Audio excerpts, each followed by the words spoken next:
요즘 곳곳에 집중호우가 쏟아지면서 곳곳에서 인명피해가 발생하고 있어서 안타까운데요. 얼마 전 부산의 지하차도에 갑자기 물이 차는 바람에 시민이 목숨을 잃는 사고가 있었습니다. 차 안에 있는데 갑자기 물이 차오르면 누구나 당황하고 패닉에 빠져 제대로 행동하기 어려울 것 같습니다. 그래서 오늘은 119 구조대원을 모시고 침수 차량에서의 생존 탈출법에 대해 알아보겠습니다. 안녕하세요. 안녕하세요. 침수 현장에 많이 출동을 해보셨을 텐데 왜 자동차가 침수되면 위험해지는 건가요? 네, 먼저 침수 차량이 위험한 이유는 몇 가지가 있을 수 있습니다. 첫 번째로 전기로 작동하는 전자 제어 장치에 문제가 생길 수 있습니다. 두 번째로 차량 밖에 물이 많을 경우 차문이 열리지 않는 경우가 있습니다. 세 번째로 창문을 깨고 싶어도 깨지지 않는 경우가 있습니다. 자동차의 유리는 강화유리이기 때문에 도구가 없이는 쉽게 깨지지 않습니다.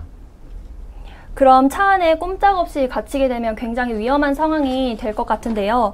그렇다면 이런 위기 상황에서의 대처법이 있을 텐데 단계별로 좀 알려주시죠. 네, 주행 중에 침수가 되거나 차량이 떠내려갈 수 있는 곳에서는 운행을 하지 않는 것이 최선의 예방법입니다.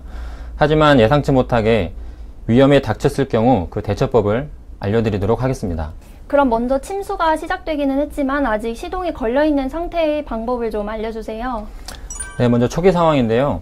먼저 안전벨트를 풀고 문을 열고 나오시거나 문이 열리지 않을 경우에는 창문을 통해서 탈출하시면 되겠습니다. 차 밖으로 나온 다음에는 차 지붕으로 올라가셔서 즉시 구조 요청을 하시면 되겠습니다. 그러면 차 내부에도 물이 차오르고 시동이 아직 꺼진 상태에서 침수가 시작이 되면 어떻게 해야 하나요?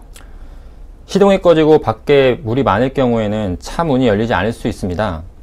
보시는 바와 같이 차 밖에 물이 가득 차 있을 경우 수압 때문에 차 문이 열리지 않게 됩니다.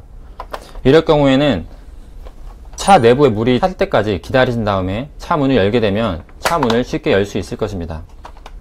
또 하나는 창문을 깨고 나오는 방법입니다.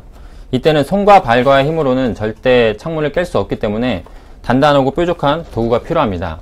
그게 바로 운전자 뒤에 있는 머리 받침입니다. 머리 받침을 빼서 두세 번 정도 창문의 우측 하단 부분을 가격하시면 쉽게 창문을 깰 수 있을 것입니다. 대원님, 제가 그러면 마지막으로 한 가지 궁금한 게 있는데요. 만약에 머리 받침이 뽑히지 않을 수도 있는데 파괴 도구를 미리 준비하면 좋을 것 같은데 파괴 도구가 따로 있을까요? 네, 유리창 파괴 망치가 있습니다. 아마도 버스를 타실 때 많이 보셨을 텐데요. 이게 바로 유리창 파괴 망치입니다.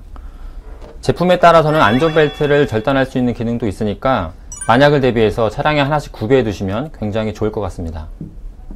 그 파괴 망치 가격은 비싸지는 않겠죠? 네, 인터넷에 검색해 보시면 다양한 제품들도 있고 가격도 저렴합니다. 오늘 차가 물속에 침수됐을 때 생존 탈출법에 대해서 알아보았는데요. 무엇보다 사전 대비와 침착한 행동이 중요할 것 같습니다. 여러분들 탈출법 잘 기억하셔서 혹시라도 위기에 빠졌을 때 잊지 말고 꼭 활용하시기 바랍니다. 대원님, 오늘도 수고 많으셨습니다.